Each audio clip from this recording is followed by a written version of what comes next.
আচ্ছা আচ্ছা, কোন পর্যন্ত শুনছো তোমরা? এই যে স্যার আমরা ডিডব্লিউ পর্যন্ত শুনতেছিলাম। ফ্রিজে পানি রাখার পরে। আচ্ছা হ্যাঁ, আমি বলতেছিলাম ডিডব্লিউ যদি ডিডব্লিউ পজিটিভ হতে পারে বা নেগেটিভ হতে পারে। স্যার বলতেছিলেন ওই যে স্যার উল্টাটা ঘটে যে পানির উদাহরণটা স্যার ফ্রিজে রাখার। স্যার ফ্রিজে পানি রাখা ঠান্ডা পানি। আচ্ছা, যদি আমি ফ্রিজে রাখি তখন কি হবে? উল্টা ওখানে তাপ হারাবে, তাই না?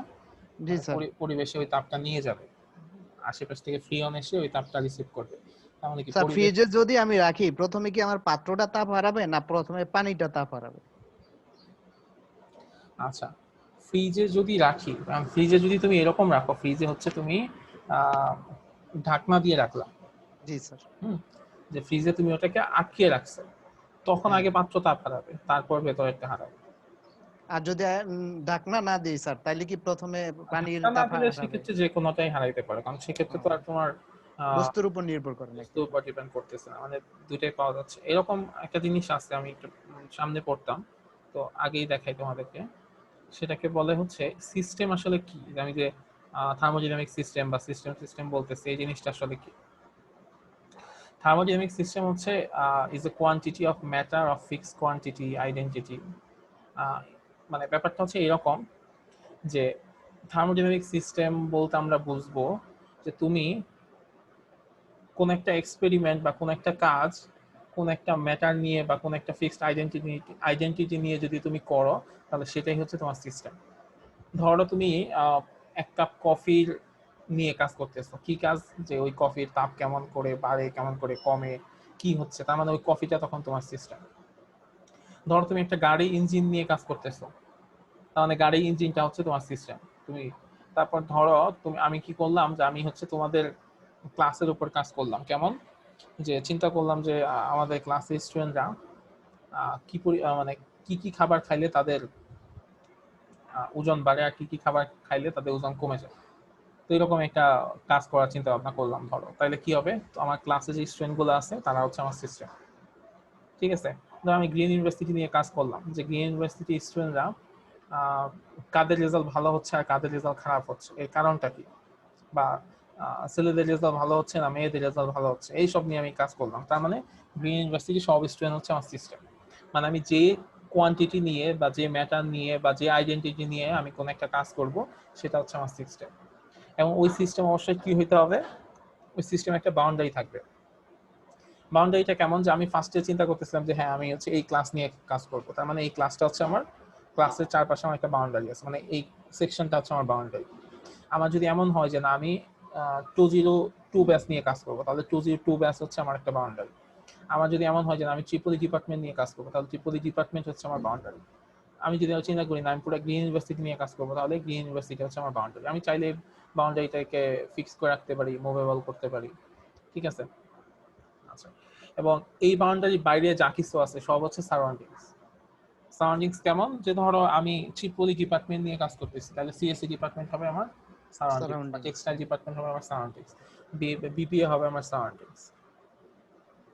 এই যে এরকম, এটা হচ্ছে একটা সিস্টেম, সেই সিস্টেমের চারদিকে একটা বাউন্ডারি আছে, আর এই বাউন্ডারির বাইরে যা যা আছে সব হচ্ছে আমার সারাউন্ডিংস। আচ্ছা, এখানে আরেকটা মজার জিনিস আছে, সেটা হচ্ছে এই সিস্টেমগুলো আবার হচ্ছে কই গেল আবার, এই যে সিস্টেম আছে, সিস্টেমগুলো আবার তিন ধরনের সিস্টেম হতে পারে। একটাকে বলা হয় ওপেন সিস্টেম, একটা ক্লোজ সিস্টেম, আর একটা হচ্ছে আইসোলেটেড সিস্টেম। ওপেন সিস্টেম কেমন?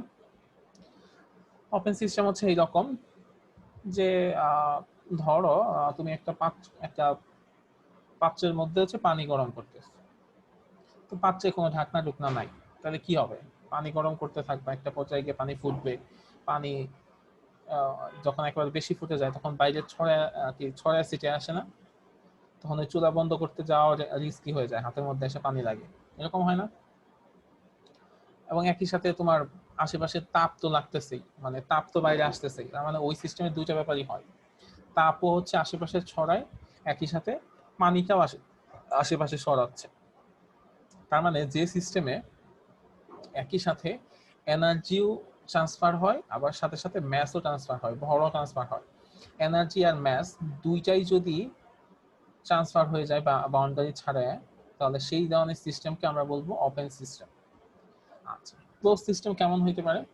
ক্লোজ সিস্টেম হচ্ছে এমন সিস্টেম, যেমন ধরো হচ্ছে তোমার বাসা হচ্ছে ওই যে ওয়াটার হিটার আছে না কিছু, যেগুলো হচ্ছে একটু মানে মোটামুটি একটু দামি স্যার ওয়াটার, গ্লেজার ঠিক আছে, ওই টাইপের ওয়াটার হিটার। তো ওয়াটার হিটারে কি হবে, তো ওয়াটার হিটারে তুমি পানি গরম করতেছো, উপরে সুন্দর একটা ঢাকনা থাকে যার কারণে পানি বাইরে আসার কোনো ধরনের চান্স নাই। কিন্তু একটা ব্যাপার কিন্তু ঠিকই হয়, সেটা হচ্ছে ওয়াটার হিটার থেকে তাপ বাইরে ছড়ায়। মানে তার মানে এই সিস্টেমে কি হচ্ছে, এনার্জি ট্রান্সফার হচ্ছে সারাউন্ডিংসে, কিন্তু কোনো ধরনের ম্যাস ট্রান্সফার হচ্ছে না। তো এরকম যদি হয় সেটাকে আমরা বলবো ক্লোজ সিস্টেম। ওকে, এখন আইসোলেটেড সিস্টেমটা কেমন? আইসোলেটেড সিস্টেমটা হচ্ছে এরকম, থার্মোফ্লাক্স বলতে একটা জিনিস আছে না, যেটার মধ্যে আমরা গরম বা ঠান্ডা কোনো জিনিস রাখি, ফ্লাক্স বলতে আমরা বুঝি আর কি, বাসায় যেগুলো ইউজ করা হয়। শীতের দিনে গরম পানি রাখা হয়, গরমের দিনে দেখা ঠান্ডা কোনো কিছু রাখা হয়, ঠিক আছে। বিশেষ করে আগে এই জিনিসটা খুব ইউজ হইতো, যখন ফ্রিজ টিজ ছিল না, তখন দেখা যায় কোনো জিনিস ঠান্ডা রাখতে হবে, ফ্লাক্সের মধ্যে রেখে দিত মানুষ। আর এখন তো সবার বাসায় ফ্রিজ আছে।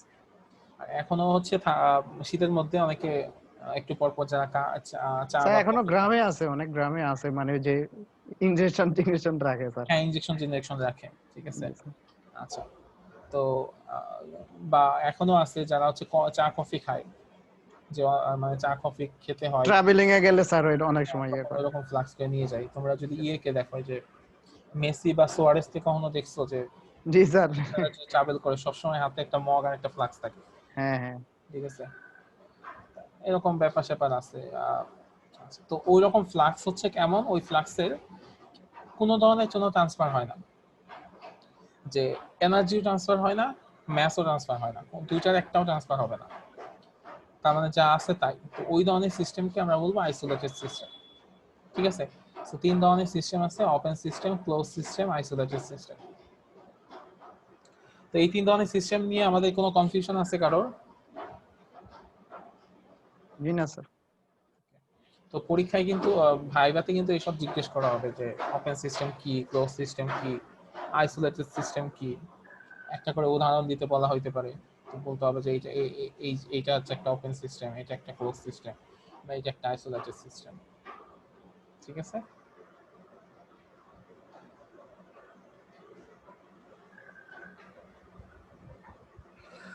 আচ্ছা, তো ব্যাপারটা হচ্ছে ওই রকমই।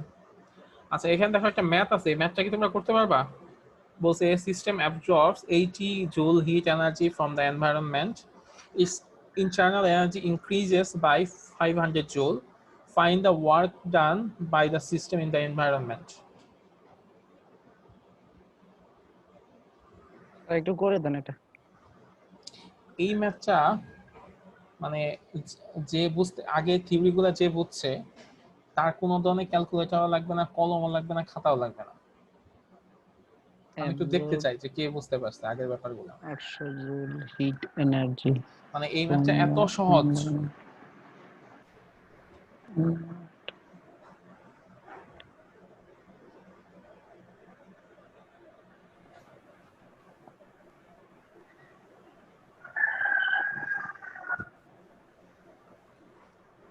আমি আশা করি কেউ না কেউ তো এটা পারবে। স্যার তার আগে একটু যদি ওই যে 300 হবে নাকি? এই যে স্যার ডিকিউ ডিইউ আর ডিডব্লিউ যে বলছিলেন, এটার অর্থ মানে কোনটার কি অর্থ বহন করে, এটা একটু আরেকবার বলে ভালো হতো। এনভায়রনমেন্ট ডিকিউ হচ্ছে কি পরিমাণ হিট সাপ্লাই করতেছ, ডিইউ হচ্ছে ইন্টারনাল এনার্জি পরিবর্তন, আর ডিডব্লিউ হচ্ছে কাজের পরিবর্তন। ডিডব্লিউ তে কাজের পরিবর্তন।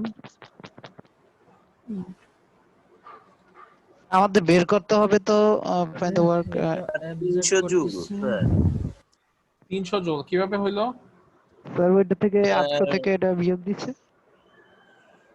হিট এনার্জি থেকে স্যার ইন্টারনাল যেটা এনার্জি আছে সেটা বিয়োগ করলাম। এটা বাদ দিতে হয়েছে। আচ্ছা, হ্যাঁ 300 জুল অ্যানসার ঠিক আছে, ঠিক আছে। মানে হচ্ছে খুবই সহজ ম্যাথ। ব্যাপারটা হচ্ছে যে ডি কিউ সমান সমান D U plus D W, তাহলে ডি ডাব্লিউ কি হবে? D Q minus D U. এখানে স্যার তা আমাদের তো হচ্ছে ডিডব্লিউ 800, ভাই বের করছে আমরা ওই যে দ্য হ্যাঁ, ওয়ার্ক ফাইন্ড DU দ্য হচ্ছে work done 800 are the system. DU হচ্ছে 500, তার মানে 300 হবে। জি স্যার। আহ, এই ম্যাথটা দেখো তো সবাই। Some gases are confined in the cycle having moved the system had turned to joule work হয় না to joule.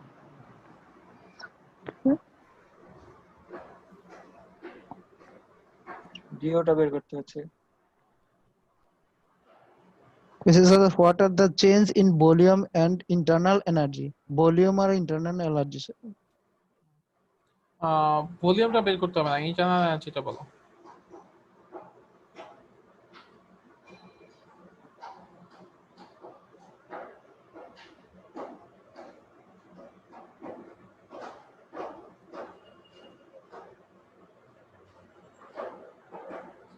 শুধু ইন্টারনাল এনার্জি পরিবর্তনটা বলো।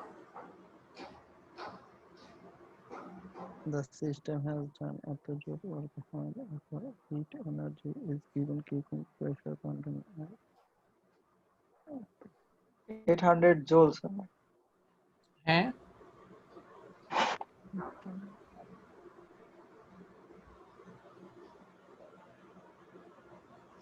ইন্টারনাল এনার্জি পরিবর্তন কত? স্যার 400। 400 হবে স্যার, হইতে পারে স্যার। 400 joules sir. এখন 1200 থেকে 800 এই দুটো জিনিসই আছে, বিয়োগ করলে তো স্যার 400ই হবে। স্যার এটা তো হইতে পারে যে 800 থেকে 1200 400। সেই যে আমাকে একটু ভালো করে বলতে হবে যে কত হবে।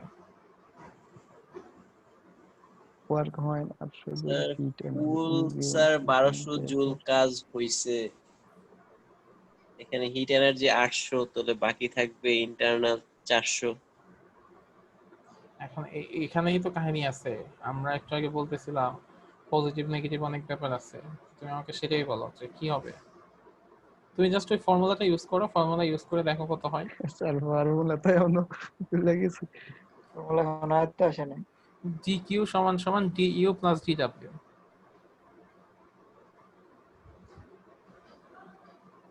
dq সমান সমান du plus dw। Sir -400 sir. হ্যাঁ, -400। দেখো এখানে যে পরিমাণ হিট দিছো সেটার পরিমাণ হচ্ছে কম, মাত্র 800, আর সিস্টেম কাজ করে ফেলছে 1200। তাহলে ডিডব্লিউ কি 1200 না? হ্যাঁ, ডিডব্লিউ 1200 আর হচ্ছে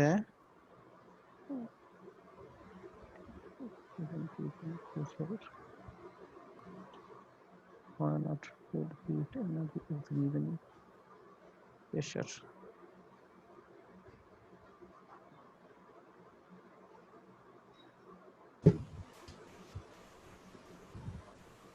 সূত্র অনুযায়ী করলে স্যার -400। হ্যাঁ -400। এখন বলো -400 মানে কি?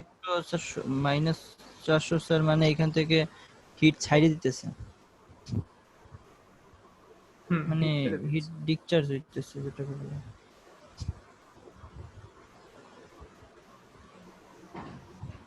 এটা কি ডিক্রিজ হবে স্যার? ডিসচার্জ মানে ত্যাগ করতেছে। হ্যাঁ হ্যাঁ,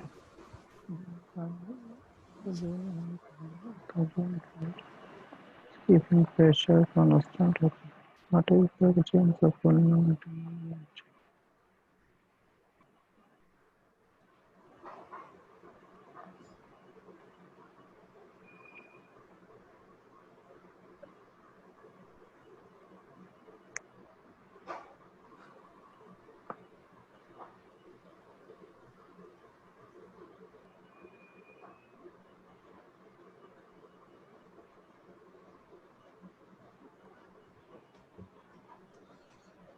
ওকে। আচ্ছা, তো তোমরা কি একটু টায়ার্ড হয়ে গেছো সবাই? স্যার আফসা বুঝতে। ওকে, আমরা একটু আগে দেখতেছিলাম যে dw সমান সমান pdv, একটা সমীকরণ এখানে ছিল, এই যেখানে লেখা ছিল dw সমান সমান pdv। তো এই জিনিসটা আসলে কিভাবে আসলো এটা একটু দেখি আমরা। আচ্ছা, তো এটা জাস্ট দেখার জন্যই, পরীক্ষা এভাবে আসবে না, বাট প্রমাণ আসবে না ওইরকম। ধরো এখানে আমার কিছু পরিমাণ গ্যাস আছে, হ্যাঁ, এখানে কিছু পরিমাণ গ্যাস আছে, এটা আমার একটা পিস্টন দিয়ে এই পাত্রটা আটকানো।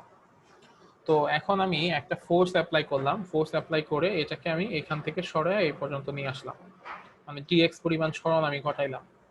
এফ ফোর্স অ্যাপ্লাই করার ফলে আমার ডিএক্স পরিমাণ সরণ হইল। তো এইরকম যদি হয় যে কোনো একটা জায়গায় আমি বল প্রয়োগ করে একটু সরণ ঘটাইছি, তাহলে কি হবে, সেখানে কাজ উৎপন্ন হবে। আচ্ছা, তো কাজের পরিমাণ হবে কি ডিডাব্লিউ। ডিডাব্লিউ সমান সমান কি হবে, আমরা জানি বল ইনটু কাজ ইনটু বল ইনটু সরণ। সরণ। আচ্ছা, তাহলে ডিডাব্লিউ সমান সমান এফ ডিএক্স, মানে এটা অ্যাকচুয়ালি এটাকে যদি আমরা ভেক্টরে প্রকাশ করি তাহলে হবে এফ ডট টিএক্স। আচ্ছা, ডট প্রোডাক্ট হইলে তখন কি হয়, কস থিটা হয়, ঠিক আছে। আচ্ছা, কস থিটা, তাহলে দেখো কাজের পরিমাণও যেদিকে, ডিএক্স এর পরিবর্তনও সেই দিকে, তার মানে কস 0 ডিগ্রি। তাহলে এফ ডিএক্স কস 0 ডিগ্রি, কস 0 ডিগ্রির মান কত, কস 0 ডিগ্রির মান হচ্ছে 1। সো কস থিটা, কস 0 ডিগ্রি আসলে কোনো ভ্যালু নাই, তাহলে এখানে থাকবে হচ্ছে ডিডব্লিউ সমান সমান এফ ডিএক্স। আচ্ছা, এখন এফ সমান সমান আমরা কি জানি, এম এ এ না এখানে আসলে এম এর তো কোনো কাজ নাই, আমরা প্রেসারের দিকে চলে যাব। পি এ তাহলে স্যার। সমান সমান হচ্ছে পিএ। জি। প্রেসার মানে আমরা জানি প্রেসার মানে হচ্ছে একক ক্ষেত্রফলের উপর যে পরিমাণ বল প্রয়োগ করা হয় সেটা হচ্ছে প্রেসার। তাহলে তাহলে বল সমান সমান হবে পিএ, মানে পি যদি এফ বাই এ হয় তাহলে এফ সমান সমান পি এ। সো আমরা এই যে এফ এর জায়গায় পি এ লিখলাম, তাহলে লিখলাম পি এ ডিএক্স। আচ্ছা, এখন আমরা একটু খেয়াল করে দেখি এ ডিএক্স এটা কি।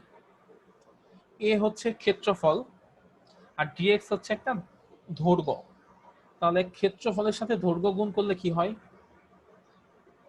ক্ষেত্রফলের সাথে দৈর্ঘ্য।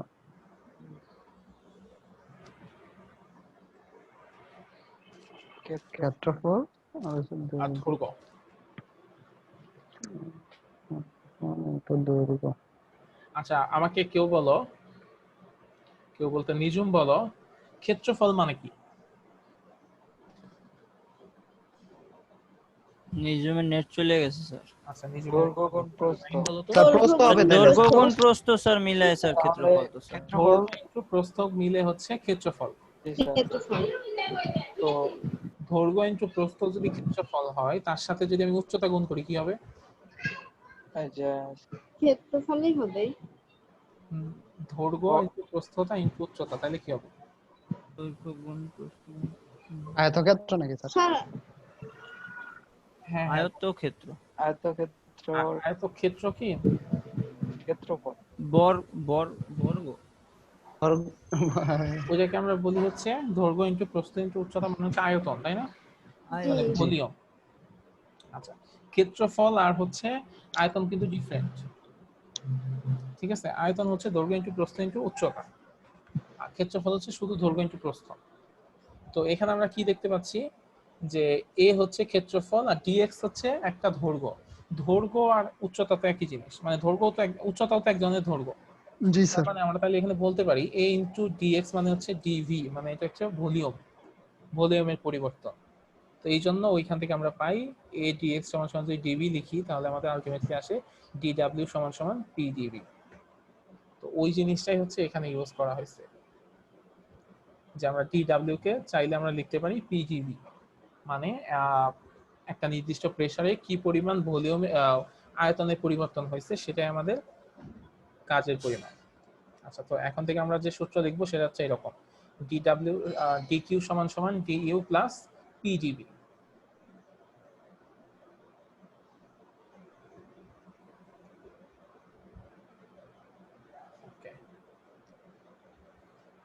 আচ্ছা, এখন এখানে বলা হয়েছে ফার্স্ট ল অফ থার্মোডাইনামিক্স এর সিগনিফিকেন্স গুলো কি কি আর এটা কোনো লিমিটেশন আছে কিনা। আচ্ছা, ফার্স্ট ল অফ থার্মোডাইনামিক্স এটা ওয়ার্ক আর হিট এই দুটার মধ্যে এক ধরনের রিলেশন বিল্ড আপ করে। First law of thermodynamics establishes the relation between heat and work, heat আর ওয়ার্কের মধ্যে হচ্ছে সম্পর্ক বিল্ড আপ করে, এবং ওরা বলে যে হিট আর ওয়ার্ক একটা একটার সাথে একটা প্রপোর্শনাল, মানে হচ্ছে একটা ইকুইভ্যালেন্ট, ঠিক আছে। হিট আর ওয়ার্ক একটা ইকুইভ্যালেন্ট। আচ্ছা, এবং it is nothing but the principle of conservation of energy. First law of থার্মোডাইনামিক্সকে আমরা চাইলে কনজারভেশন অফ এনার্জিও বলতে পারি, যেটা আসলে কনজারভেশন অফ এনার্জি একটা রূপ আর কি। আচ্ছা, আরেকটা জিনিস বলছে যে heat or work can not be obtain from nothing, মানে শূন্য থেকে কাজ করা সম্ভব না, বা শূন্য থেকে তাপ পাওয়া সম্ভব না। হ্যাঁ, যে আমার কোনো কিছু নাই হঠাৎ করে একটা কাজ হয়ে গেল, এটাও যেমন পসিবল না, আবার কোনো কিছু নাই হঠাৎ করে সেখানে তাপ উৎপন্ন হবে, এটা আসলে পসিবল না। আর 5 নাম্বারটা কি বলছে? ইট is impossible two design a machine of perpetual motion without spending energy. মানে আমি একটা একটা মানে একটা মেশিন তৈরি করলাম, যে মেশিনটা আমাকে মানে কন্টিনিউয়াসলি সার্ভিস দিচ্ছে, কন্টিনিউয়াসলি সেটা মোশনে আছে, কিন্তু আমি কোনো ধরনের এনার্জি ইউজ করতেছি না, মানে কোনো ধরনের এনার্জি দিচ্ছি না, কোনো ধরনের তেল দিচ্ছি না, কিচ্ছু দিচ্ছি না, অথচ ওইরকম একটা মেশিন আমি তৈরি করে ফেলতে পারবো, এইটাও আসলে কোনো ধরনের কোনোদিনও হওয়া সম্ভব না। ঠিক আছে? জি জি স্যার। তার মানে It's impossible to design. মানে আমি যদি অবিরাম কোন একটা জিনিস থেকে যদি আমি কোনো কিছু পাইতে চাই, তাহলে আমার অবশ্যই আমাকে কোনো কিছু খরচ করতে হবে। আমাদের তেলও কি এক প্রকার শক্তি বলতে পারি তাহলে? হ্যাঁ, তেল তো শক্তি। তেল দিয়ে বিদ্যুৎও তৈরি করা হয়। তেল, বিদ্যুৎ, ডিজেল। হ্যাঁ, ডিজেল। ডিজেল দিয়ে। সো দ্যাটস মিন্স হচ্ছে আমরা যদি কোনো ধরনের এনার্জি ইউজ না করি, তাহলে আমরা এরকম কিছুই কোনোদিন করা সম্ভব না যেটা কন্টিনিউয়াসলি চলতে থাকবে। ঠিক আছে? সো আমাদের কোনো না কোনো শক্তি ইউজ করতেই হবে। পড়াশোনার ক্ষেত্রেও কিন্তু ব্যাপারটা এরকমই, যে পড়াশোনা না করে খুব ভালো রেজাল্ট হবে, এটা অসম্ভব না। ঠিক আছে? ফার্স্ট লতে এই কথাই বলে। আচ্ছা, তো এই লয়ের লিমিটেশন কি কি আছে? এই লয়ের লিমিটেশন হচ্ছে এরকম যে ইট can not say how much hit energy can be converted into work. এই লটা আসলে বলতে পারে না যে হিট এনার্জি ওয়ার্কে কনভার্ট হবে, কিন্তু কতটুকু হবে কাজে পরিণত, সেটা এক্স্যাক্টলি মানে কোয়ান্টিটিটা বলতে পারে না। আচ্ছা, আরেকটা জিনিস বলতে পারে না, it can not tell the direction of heat flow.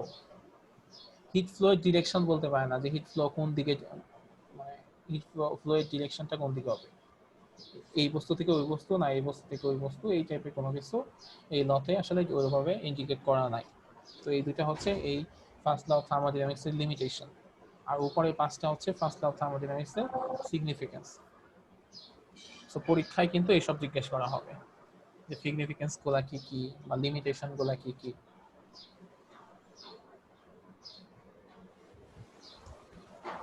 বুঝতে পারছি? জি স্যার।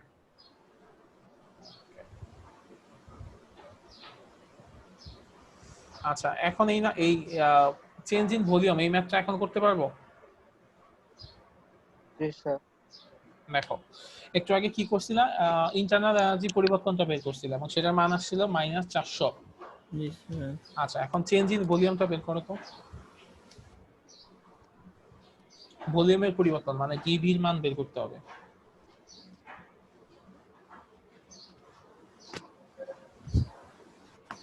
ডিভি এর মানে ডিভি সূত্রটা কি বলবো?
কি পারছো কেউ?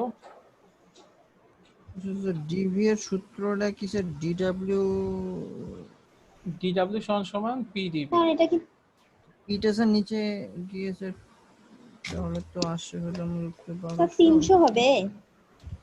300 স্যার আমার তো স্যার 3 আসে স্যার। 3 হবে 3। 3 স্যার। 3, সরি 3, নিচে হলো 400, উপরে 1200, ভাগ দিলে আসে উপরে 3। 1200। হ্যাঁ 3। 3 মিটার কিউব। জি স্যার 3।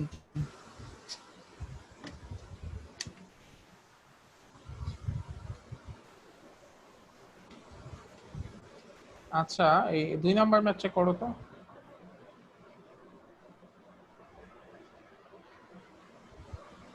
হ্যাঁ 5 into 10 root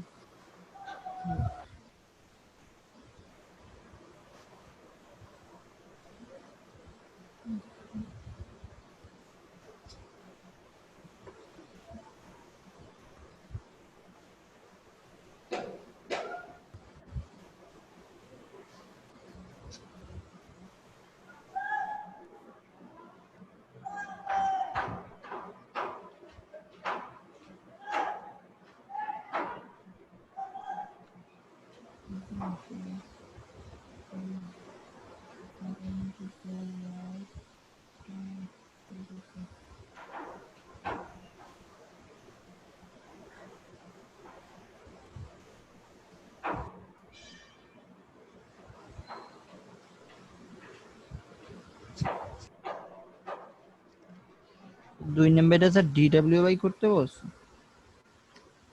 হ্যাঁ, ডিডব্লিউ বের করতে বলছি।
পারছো কেউ?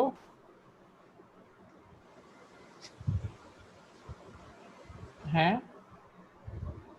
স্যার হয় নাই এখনো। স্যার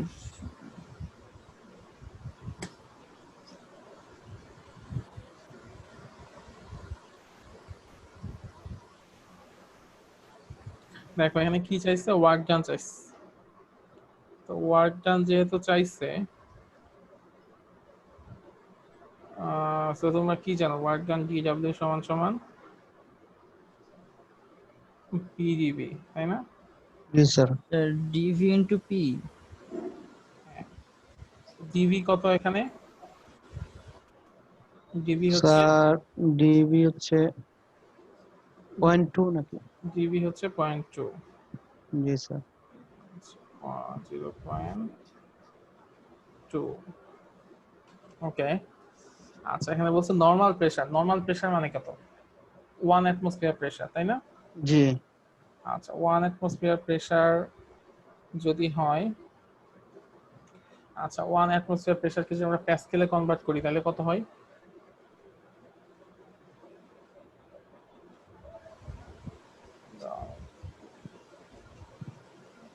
জানো কেউ? 1 atm সমান সমান কত প্যাসকেল? স্যার ভুলে গেছি। এটা হচ্ছে 1.013 into 10 to the power 5। 1.0 1.013 into 10 to the power 5, 10 to the power 5 Pascal. ঠিক আছে, তাহলে তো হয়ে গেল। 1.013 10 to the power 5 Pascal into 0.2 গুণ করলে যা হবে সেটাই answer.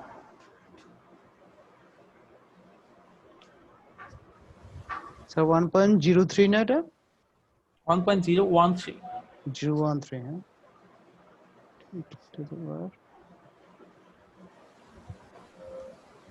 5। 10 to the power 5।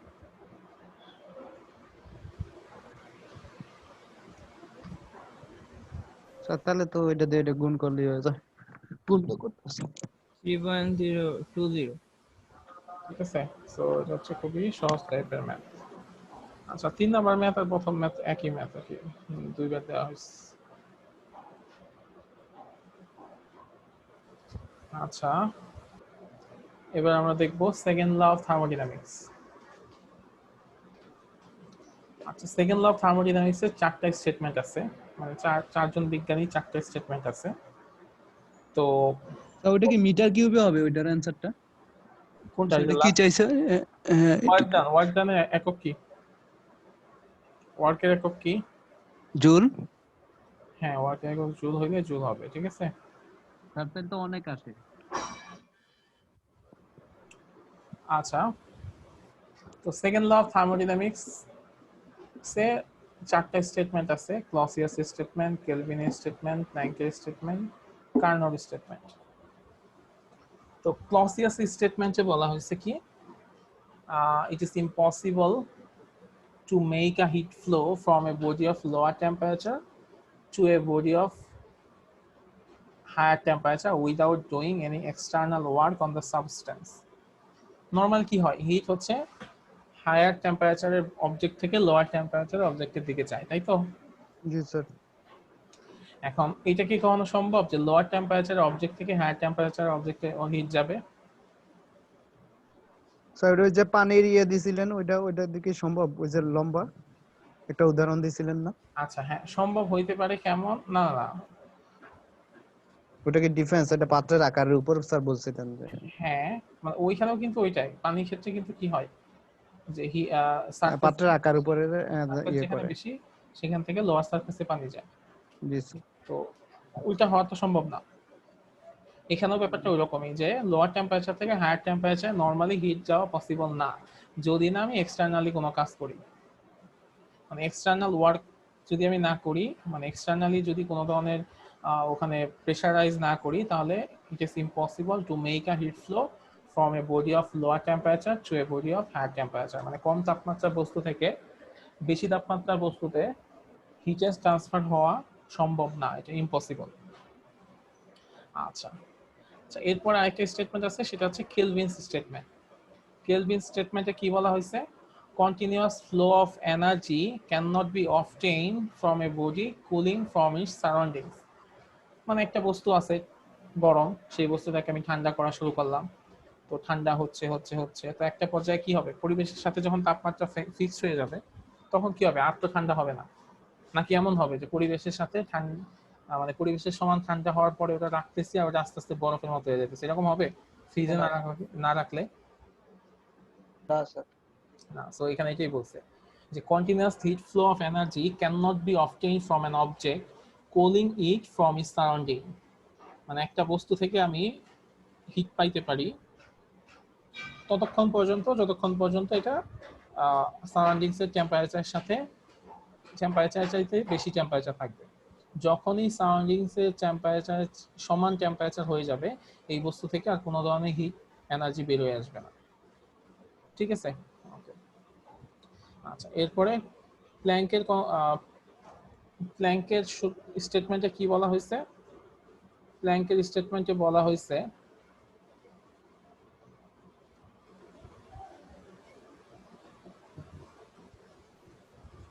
it is impossible to construct an engine which can extract heat continuously from a heat source and completely transform into work but does not affect the surrounding.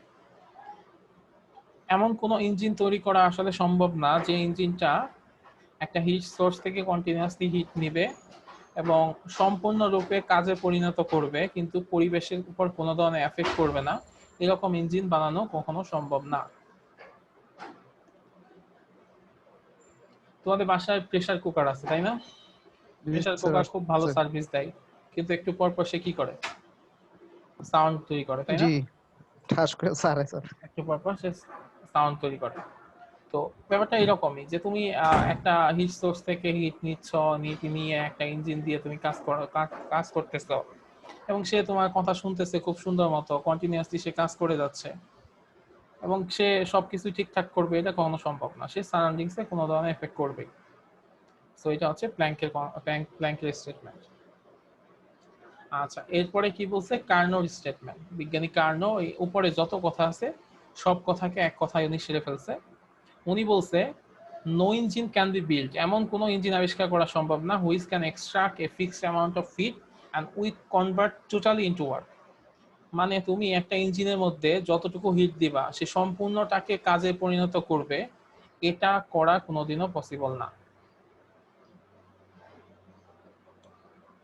মানে তুমি যতটুকু input দিবা 100% output বেরোবে, এটা possible না।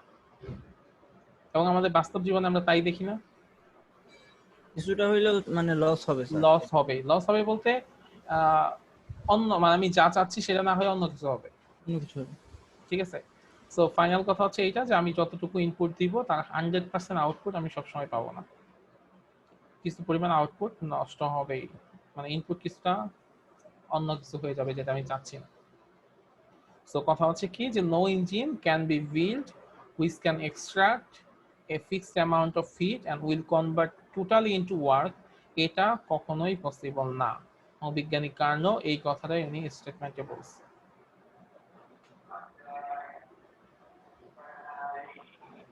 ঠিক আছে?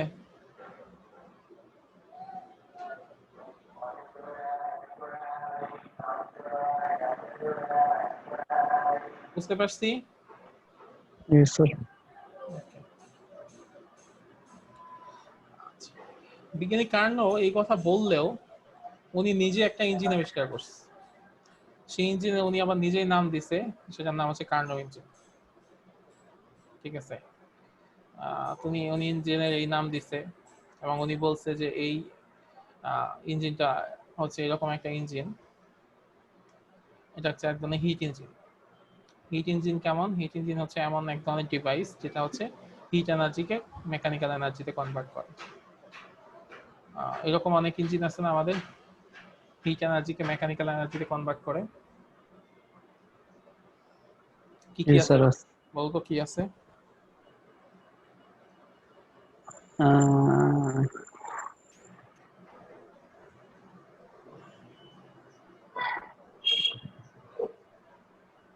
গাড়ির ইঞ্জিন, এটা হচ্ছে এমন এক ধরনের ইঞ্জিন,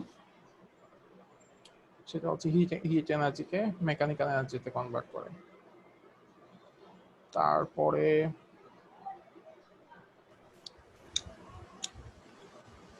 গাড়ির ইঞ্জিন স্যার ওই মানে এটা ভালো তো মনে তেল স্যার পোড়ানোর ফলে যে তাপটা তৈরি হয় ওইটা কি ইউজ করে স্যার?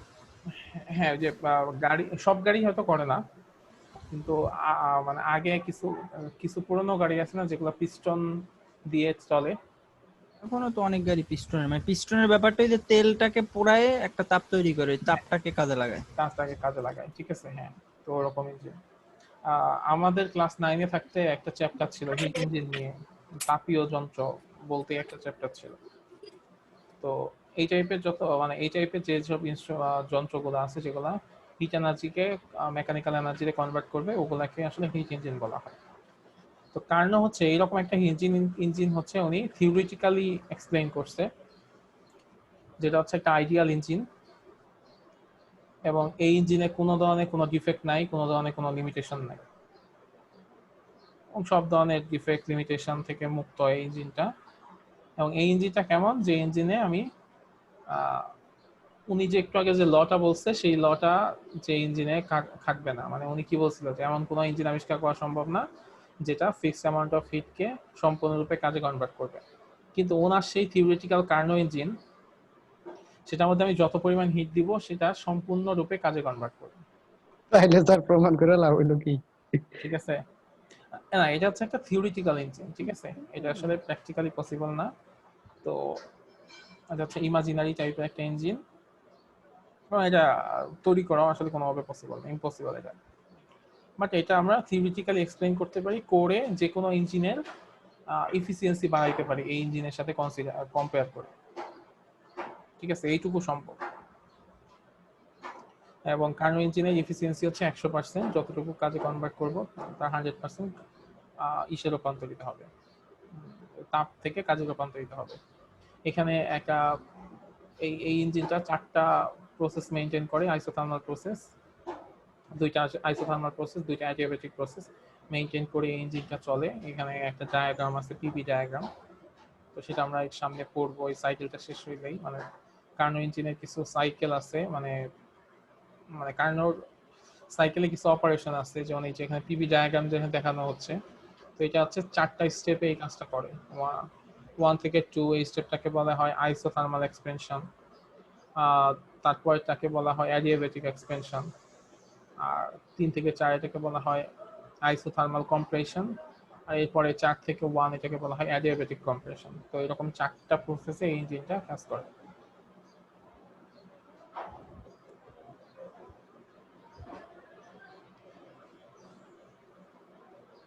তো এই কার্নো ইঞ্জিন এই যে 4টা প্রসেসে চলতেছে এবং এই প্রসেসটা সবসময় কন্টিনিউ হয়, তো এটাকে আমরা বলি কার্নোট সাইকেল। তো এই কার্নোট সাইকেল আর এখানে যে কাজ হয় যে পরিমাণ, সেই কাজকে এক্সপ্রেস করা হয় একটা ডায়াগ্রামের মাধ্যমে। এই ডায়াগ্রামটাকে আমরা বলি কার্নোট ডায়াগ্রাম বা ইন্ডেক্স ডায়াগ্রাম, ঠিক আছে। তো এখানে স্টেপ 1টা কি, স্টেপ 1টা হচ্ছে এরকম যে isothermal expansion at high temperature. তো এই ডায়াগ্রামে এই পাশে হচ্ছে ভলিউম আর এই পাশে হচ্ছে প্রেসার। তো প্রথম প্রসেসটা হচ্ছে আইসোথার্মাল এক্সপেনশন উচ্চ তাপমাত্রায়। তো উচ্চ তাপমাত্রা এক ধরনের আইসোথার্মাল এক্সপেনশন হবে। আইসোথার্মাল মানে কি, মানে ওই জায়গাতে তাপমাত্রার কোনো পরিবর্তন হবে না। তো তুমি চিন্তা করো যে একটা গ্যাসকে তুমি কি করতেছো, এক্সপান্ড করতেছো, একটা গ্যাসকে এক্সপান্ড করতেছো। ধরো তোমার কাছে তোমাকে আমি একটা পাত্র দিচ্ছি, সেই পাত্রের মধ্যে কিছু পরিমাণ গ্যাস আছে এবং সেই গ্যাসের তাপমাত্রা হচ্ছে 100 ডিগ্রি সেলসিয়াস, বা আরো বেশি ধরলাম যে 150 ডিগ্রি সেলসিয়াস। এখন তুমি সেই পাত্রের আয়তন বৃদ্ধি করবা। যদি পাত্রের আয়তন বৃদ্ধি করো তাহলে ওখানকার টেম্পারেচার কি 100-150 থাকবে, নাকি বাড়বে, নাকি কমবে? বাড়বে স্যার টেম্পারেচার। টেম্পারেচার কি বাড়ার কথা? ধরো টেম্পারেচার বাড়বে কেন স্যার? মানে ওই জায়গাটা যদি বাড়ান তাহলে তো মানে টেম্পারেচারের সাথে তো সম্পর্ক আমার মতে নাই। ধরো তোমরা একটা রুমে 10 জন আছো, হুম। হুম, তো তোমাদের আমি 2 রুমে পাঠিয়ে দিলাম, তখন কি তোমাদের একটু রিল্যাক্স লাগবে, একটু হ্যাঁ স্যার। রিল্যাক্স লাগবে না? জি স্যার। এক রুমে 10 জন থাকলে একটু গরম গরম হয়ে যাবে না? একটু গরম লাগতো। আর তোমাকে যদি জি আমি স্যার। রুমে পাঠিয়ে দিই তখন একটু ঠান্ডা ঠান্ডা লাগবে না, একটু রিল্যাক্স লাগবে, তাপমাত্রা কমবে রুমে। ও তাপমাত্রা কমবে। তাপমাত্রা কমবে। আচ্ছা, কিন্তু আমার এই প্রসেসটা কেমন? এই প্রসেসটা হচ্ছে আইসোথার্মাল প্রসেস। এই প্রসেসে কোনো তাপ কমানো যাবে না। কমানো যাবে না, তাইলে কি হবে? একই থাকবে। তাইলে তাপমাত্রা যেহেতু কমানো যাবে না, কিন্তু আমি এমন কাজ করছি যে তাপমাত্রা কমে যাচ্ছে, তখন কি করতে হবে? তখন বাইরে থেকে তাপ নিতে হবে। জি তো স্যার। এই সেম তাপমাত্রা রাখার জন্য তখন ওই গ্যাসকে কি করতে হবে? বাইরে থেকে হিট এই তাপ দেওয়া লাগবে। হিট অ্যাবজর্ব করে সারাউন্ডিংস থেকে হিট অ্যাবজর্ব করে নিতে হবে। তাহলে এই প্রসেসটাকে আমরা বলবো আইসোথার্মাল প্রসেস বা আইসোথার্মাল এক্সপেনশন প্রসেস। অ্যাকচুয়ালি এই কার্নো ইঞ্জিনটা হচ্ছে এমন একটা ইঞ্জিন যে ইঞ্জিনে 3টা জিনিস থাকে। কি কি থাকে? যে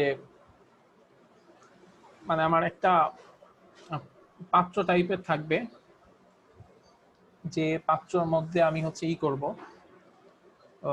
মানে আমি আমার ওই সিস্টেমটা কাজ করাবো, সেরকম একটা পাত্র থাকবে যে পাত্রের মধ্যে আমি কাজ করাচ্ছি। আর 2টা জিনিস থাকবে, একটা হচ্ছে হিট সোর্স থাকবে। হিট সোর্স হচ্ছে এরকম, যেখান থেকে আমার দরকার হলে, যেমন এই যে এখন আমার হিট অ্যাবজর্ব করা লাগতেছে, তো এই হিটটা আমি কই পাবো? এই হিটটা আমি ওইখান থেকে নিয়ে আসবো, ওই যে হিট সোর্স যেটা আছে সেখান থেকে হিট নিয়ে আসবো। আবার এমন হইতে পারে আমার অনেক সময় যে আমার তাপ ছেড়ে দেওয়ার দরকার হইতে পারে, তো তাপ যদি আমি ছেড়ে দিই, সেই তাপটা কই যাবে? তার মানে তাপ ছেড়ে দিলে তাপ যাওয়ার জন্য তো আমার একটা জায়গা লাগবে, তাই না? তো তার মানে কার্নো ইঞ্জিনে ওই রকম একটা সিস্টেমও থাকবে। তো এরকম 3টা জিনিস আসলে কার্নো ইঞ্জিনে থাকে। তো আমি যদি একটু তোমাদেরকে বলি যে কার্নো ইঞ্জিনে আসলে যে জিনিসগুলো থাকে ওগুলোকে কি কি বলে। একটা হচ্ছে হিট সোর্স, আরেকটা হচ্ছে মানে হিট সোর্স মানে যেখানে তাপের উৎস হিসেবে আমি থাকবো, আরেকটা হচ্ছে হিট অ্যাবজর্বার, মানে মানে আমি যদি হিট ছেড়ে দেই সে হচ্ছে সেই হিটটাকে রিসিভ করতে পারবে, এরকম একটা জিনিস থাকবে।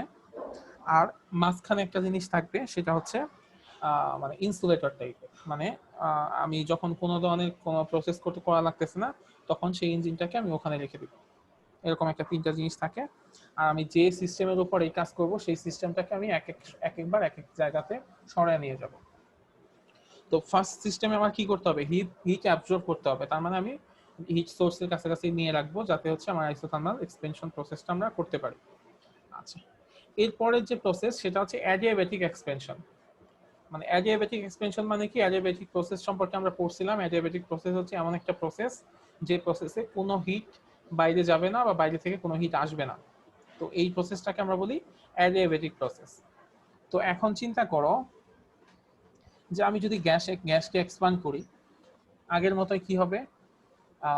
এখানে কিছু পরিমাণ কাজ হবে, কাজ হইলে আমার কোনো সমস্যা নাই। আচ্ছা, প্রথমটাতে W1 পরিমাণ কাজ হয়েছে, আর দ্বিতীয়টাতে W2 পরিমাণ কাজ হবে। তো গ্যাসটা যখন এক্সপ্যান্ড হচ্ছে, তখন কি তাপমাত্রা কমে যাবে, টেম্পারেচার ডাউন হয়ে যাবে। টেম্পারেচার ডাউন হলে তো আমাদের আলটিমেটলি কোনো সমস্যা নাই, তাপের পরিবর্তন না হলেই হইল। তার মানে এটা হচ্ছে একটা adiabatic process, no heat is absorb or rejected. That means আমরা ওই যে অন্তরক যে মাধ্যমটা থাকবে, সেই মাধ্যমের মধ্যে আমরা এই সিস্টেমটা রেখে দেব। 3 নাম্বার প্রসেসটাকে বলা হয় আইসোথার্মাল কম্প্রেশন এট লো টেম্পারেচার। তো এখন চিন্তা করো, একটা গ্যাস আছে, সেই গ্যাসটাকে আমি কম্প্রেস করতেছি, চাপ দিতেছি, তখন কি তাপমাত্রা বাড়বে না কমবে?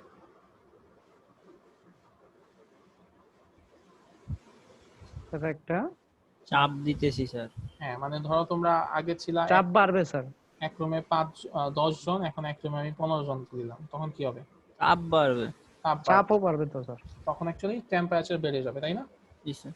আচ্ছা, টেম্পারেচার যদি বেড়ে যায়, টেম্পারেচার তো আর বাড়া যাবে না আইসোথার্মাল প্রসেস, তাহলে কি করতে হবে? কিছু পরিমাণ হিট আমার বাইরে ছেড়ে দিতে হবে। তার মানে আমার হিট অ্যাবজর্বার যেটা আছে বাইরে, যেটার মধ্যে আমি চাইলে হিট ছেড়ে দিতে পারবো, ওইটার মধ্যে আমি তখন ওই কার্নো ইঞ্জিনটাকে রাখবো, এবং সেই কার্নো ইঞ্জিন যার যতটুকু হিট রিজেক্ট করা দরকার সে তখন ওখানে ছেড়ে দিবে। তো সেটা হবে আমাদের isothermal compression process at low temperature. আচ্ছা, এরপরে আরেকটা প্রসেস হচ্ছে কি, সেটা হচ্ছে অ্যাডিয়াবেটিক কম্প্রেশন। আচ্ছা, এই প্রসেসে আমি আবার হিটটাকে কম্প্রেস করব, আচ্ছা, হিটটা কম্প্রেস করলে এখানে W4 পরিমাণ কাজ হবে, এবং কম্প্রেশনের কারণে এখানে কি হবে, তাপমাত্রার পরিমাণ বাড়বে। তাপমাত্রা বাড়লে তো আমাদের কোনো সমস্যা নেই, সো কোনো হিট আমার বাইরে যাবেও না, আমি বাইরে থেকে কোনো হিট নিবেও না। তো এরকম 4টা প্রসেসের মাধ্যমে এই কার্নোর সাইকেলটা কমপ্লিট হয়, এবং প্রত্যেকটা প্রসেসে কিছু পরিমাণ কাজ হয়।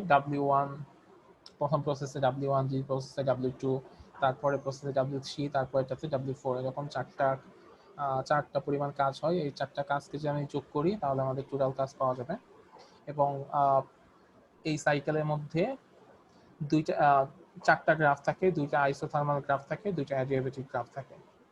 তো এই 2টা আইসোথার্মাল আর 2টা অ্যাডিয়াবেটিক গ্রাফ মিলে আমাদের যে ইন্ডেক্স ডায়াগ্রাম, সেই ডায়াগ্রামটা তৈরি হয়। এবং এই 4টা গ্রাফ দিয়ে আমি যদি একটা এরিয়াকে কভার করি, সেই যে এরিয়াটা পাওয়া যাবে সেই এরিয়াটাকেই আমি বলবো যে টোটাল ওয়ার্ক ডান, মানে ওয়ার্ক ডান যতটুকু হয়েছে ওই এরিয়ার ক্ষেত্রফল তার সমান হবে। ঠিক আছে, এবং এই পুরা প্রসেসটাকে বলা হয় কার্নোট সাইকেল।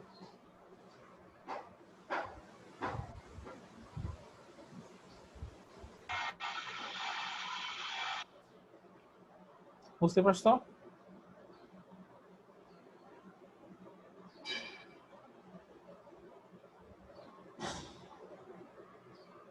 মানে এরকম এই যে উপরে 2টা গ্রাফ, ও 2টা আইসোথার্মাল গ্রাফ আর 2টা অ্যাডিয়াবেটিক গ্রাফ, এই 2টা দিয়ে যে এরিয়াটা পাওয়া যাবে সেই এরিয়া হচ্ছে টোটাল ওয়ার্ক ডান, এবং এই এরিয়ার ক্ষেত্রফল হচ্ছে আমার ওই ওয়ার্ক ডানের পরিমাণ। এবং এই যে এই পুরা এরিয়া, এই পুরা সাইকেলটা কমপ্লিট হওয়ার জন্য, যে সাইকেলটা কমপ্লিট হয় মানে এই পুরা সাইকেলটাকে আমরা কার্নোট সাইকেল বলি।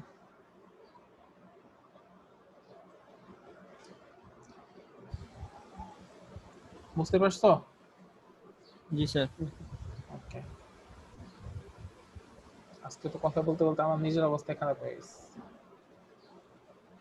আমরা স্যার 9:15 দিয়ে ক্লাস শুরু করছি। আচ্ছা, তাহলে আজকে আমরা বাকি যাদের কালকে পড়ি, ঠিক আছে? জি স্যার, জি স্যার। জি স্যার। যেহেতু কালকে ক্লাস আছে।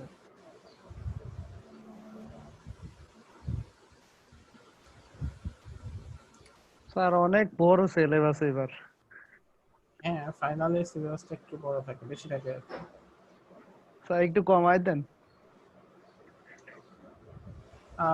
ফাইনালের সাথে অনেক কিছু জিনিস পড়তে হয় না, যেমন এই যে এইরকম কোশ্চেন গুলো পড়তে হবে না, স্যার একটু তারপর মার্ক করে দিয়েন যে আমাদের কোন কোন জিনিসগুলি তারপরে পড়তে হবে না। এই জিনিসগুলো তার ওইভাবে পড়বো না, ঠিক আছে?